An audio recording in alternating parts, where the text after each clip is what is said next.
இல்லை மக்களுக்கு இது இடைஞ்சலாக இருக்கும், மக்களுக்கு வந்து கஷ்டம் கொடுக்கக்கூடாது, அதனால் பிரச்சாரம் ரத்து அப்படின்னா அவருலாம் வந்து அரசியல் கட்சி தொடங்கினதே மக்களுக்கு கஷ்டம்தான். என்ன காரணம்னா கூட்டம் அதிகமாக சேருது அவர் போகிற இடத்துல. இப்போ அந்த மாதிரி அதிகமாக கூட்டம் போகிற இடத்துல சேருதுன்னா போக்குவரத்து நெரிசல் என்பது மக்களுக்கு சந்தோஷப்படுற விஷயம் கிடையாது.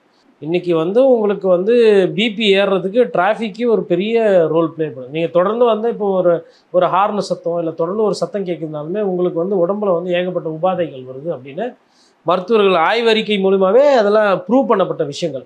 அப்படி இருக்கும் பொழுது மக்களுக்கு பாதிப்பு வந்துடக்கூடாது, மக்களோட நலனுக்காக இவர் போகல அப்படின்றதுலாம் வந்து அந்த வார்த்தையை சொல்லிட்டு இவருக்கு அன்னைக்கு போகிறதுக்கு விருப்பம் இல்லை, இல்லை அவருக்கு முடியலை, இல்லை அவருக்கு இஷ்டம் இல்லை அப்படின்றத மக்கள்ன்ற வார்த்தையை முன்னாடி வச்சுட்டு அவர் சொல்கிறார். மக்களுக்கு வந்து அதாவது பாண்டிச்சேரியில் எலெக்ஷன் நடக்குது அதனால கடலூர் போல. அதுக்கப்புறம் இன்னைக்கு காரணமே கிடையாது ரத்து பண்ணது. எதுக்கு ரத்து பண்ணார் ஏன்னு தெரியும். அப்போ நான் என்ன புரிஞ்சுக்கிறேன்னா நேற்று போயிட்டு வந்தால் டயர்டாக இருக்கும். இப்போ யாருக்குமே வந்து ஒரு ஒரு ஒரு ஒரு வேலையை செஞ்சு வரும், அது நமக்கு கஷ்டமான வேலையாக இருக்குமே. ஆனால் மறுநாள் ஓய்வு என்பது உடம்புக்கு தேவைப்படுற ஒரு விஷயந்தான். அந்த மாதிரி ஒரு ஓய்வை எடுத்துகிட்டு கூட அவர் இந்த மாதிரி காரணம் சொல்கிறாரோன்னு நான் ஒரு சந்தேகப்படுகிறேன். வேறு எனக்கு தெரிஞ்சு வேறு எந்த காரணமும் தெரியல. என்ன காரணம்னா போலீஸும் மாற்றியாச்சு, அதிகாரிகள் எல்லாம் மாற்றியாச்சு, தேர்தல் ஆணைய கட்டுப்பாட்டில் மொத்த மாநிலமும் வந்துருச்சு.